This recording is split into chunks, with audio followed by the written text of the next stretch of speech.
What is up, guys? Dakota here, and welcome back to the Driven Mad channel. And in today's video, which I think is quite apparent just by where I'm at, I want to kind of answer the question of how good is the two-door Bronco with the Sasquatch package at higher speed off-roading. You know, if you say you don't want to spend the money on a Bronco Raptor, could you buy one of these and be totally happy with it? What are some of the downsides?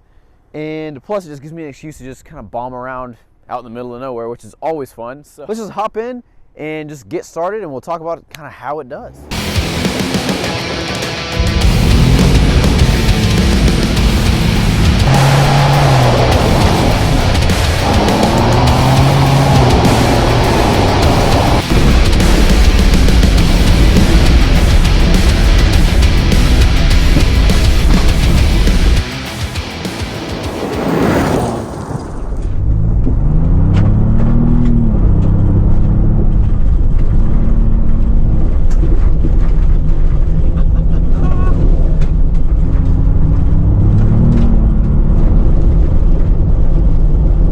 So, first thing that you're going to notice when you start really pushing the Bronco is in the two-door, because of its super short wheelbase, it can get kind of twitchy, especially if you dip on the brakes. All the weight comes off of that rear and it's just ready to start sliding around, which is a lot of fun, but you do have to be kind of looking out for it, if you will. Ugh.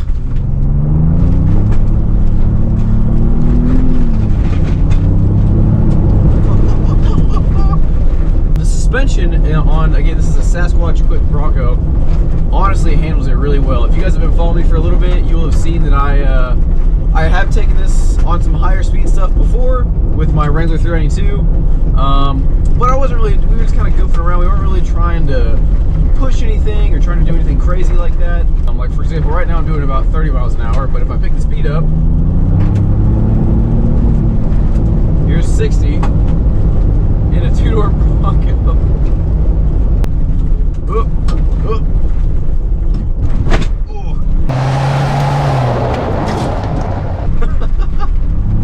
And then it'll drift a little bit. For not being, it's not the Raptor version, right? But it can handle it really well.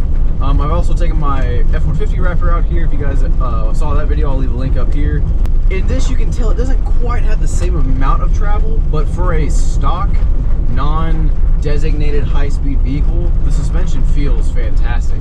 I'll catch up with you guys and talk a bit more about maybe some of the things that aren't necessarily super suited for higher speed.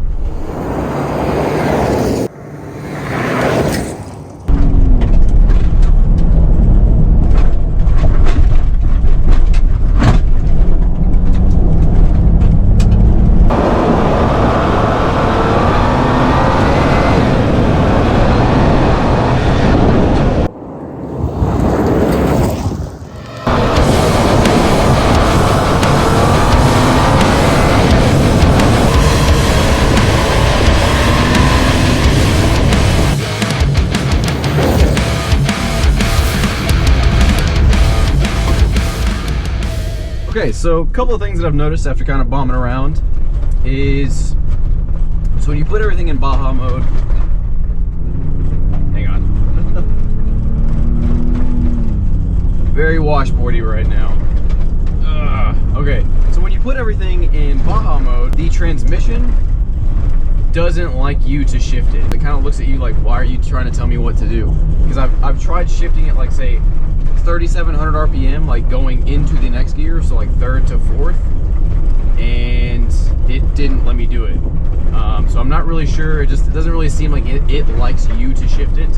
Plus, the little thumb button thing isn't very good. It'd be nice if it had some paddles. I know that the Bronco Raptor does, but it'd be kind of cool if you're gonna give it a Baja mode, maybe just give it some, maybe not as nice paddles that are a bit more responsive than this thumb thing. Other thing is, when you do put it in Baja mode, it turns off traction control, but not like stability control and all that. So if you do want to get kind of sideways and get it to step out a little bit, you are gonna have to make sure that you turn off the traction control again, and just kind of press it and hold it, and then everything will be turned off, and then you can really kind of have some fun, get sideways, kind of like like that. Next thing is the Bronco Raptor. You can put the sway bar disconnect up to, I think it's 35 miles an hour. I could be mistaken. I also have no cell signal, so I can't look that up to tell myself that I'm an idiot.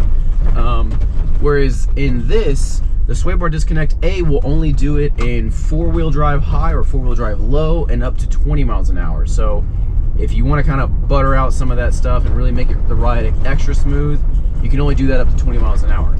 Power wise, it feels pretty, like if I just get on it right now,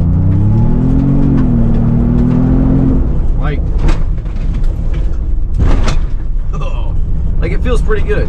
Anyways guys, what I want to do now is see if we can find some spots to jump and try to catch some air. If I can't, then I'll catch up with you one way or another. So yeah.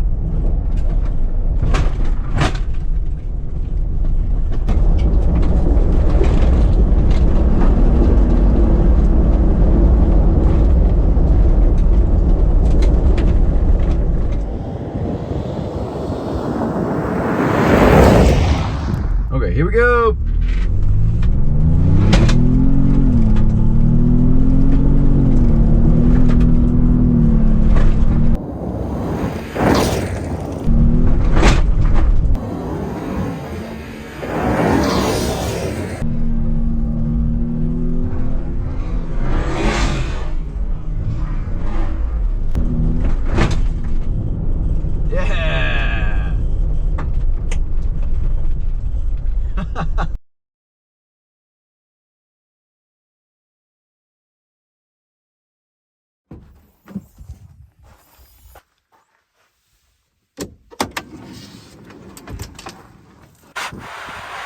Finally got a jump, so that was cool. Unfortunately, not a whole lot of other spots, and also you have to be going pretty fast to actually get any type of air. Like that jump that you guys saw was like right around, I think it was like 58 miles an hour to get that. So overall, how did the Bronco do?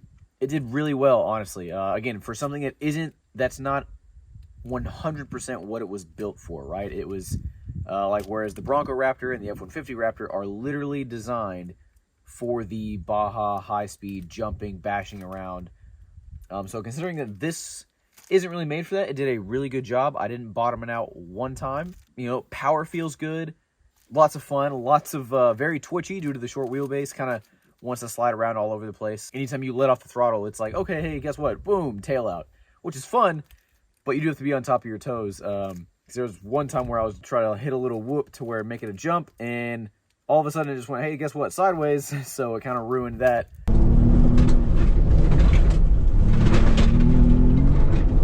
But overall, did a really good job. Been bashing this thing for about 4 hours straight. Temperatures were good. Didn't have anything pop up on the dash, no warning lights, anything like that. The only thing to add to that is the hottest it's been today is 58 degrees. Still haven't had any temperature issues. If your main thing is all you do is take it out to the dunes, you know, Glamis, do Baja 1000 style stuff, if that's all you do, you're probably still better off with the Bronco Raptor. Still, main thing, again, after blasting around, the biggest downsides are the transmission. I mean, it's honestly like having, you know, being an older sibling and just kind of messing with your younger one, and then they get to that point where they're just like, dude, stop touching me. Why are you messing with me? That's literally how this transmission is. It doesn't really like to be manually used. It's not happy with it. So you're better off just leaving it doing its own thing. Next is, again, you know, like I talked about earlier, the sound is just really not that enthusiastic. You know, when you think about blasting through the desert and having a good time, you think of a good soundtrack, and this doesn't have it. You know, whereas like if you guys watch my previous video with the Wrangler 392 and this, which I'll leave a link up here, I mean, the Wrangler just sounded awesome out in the desert just blasting around because of that soundtrack. My Raptor, same thing. Even if you were only doing 30 miles an hour, it just sounded cool, gave you some more excitement. So this kind of lets that down. Anyways, guys, hope you enjoyed the video. If you did, make sure to give it a like and subscribe. And if you do subscribe, make sure to click that bell notification so you get notified for more videos like this one. And also stay tuned for more videos, whether it's on this, the 392, the Audi R8, and many more vehicles to come. Also, feel free to check out some of the older videos that I've done with these. There's some decent stuff back there, some that's not so decent, but you know. Anyways, guys, thanks for watching. Take care.